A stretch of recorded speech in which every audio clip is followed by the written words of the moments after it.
کریم، اما بعد، آج کی ہفتہ واری پروگرام میں میری تقریر کا عنوان ہے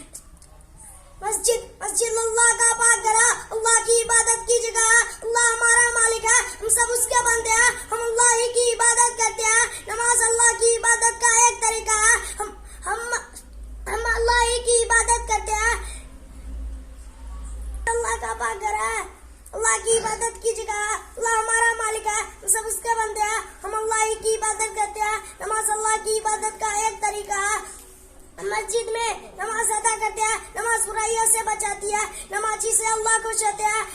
ہم مسجد میں قرآن شریف پڑھتے ہیں، اسلام کی باتیں بھی سکھاتے ہیں، ہم مسجد سے پیار کرتے ہیں، مسجد کا احترام کرتے ہیں، ہم جانتے ہیں کہ مسجد میں باتیں کرنا، شور اور شرارت کرنا بہت بری بات ہے، اسی لیے ہم مسجد میں ادب سے بیٹھتے ہیں اور خاموش رہتے ہیں، ہم مسجد میں پاک صاف کپڑے پہن کر جاتے ہیں، ہمارا بدن بھی پاک صاف رہتا ہے، گندا نہیں ہوتا، نماز پڑھنے سے پہلے ہم وضو کرتے ہیں، اے اللہ ہمیں پاک صاف رہنے کی توفیق دے، اے اللہ ہمیں جماعت سے نماز ادا کرنے کی توفیق دے، آمین وما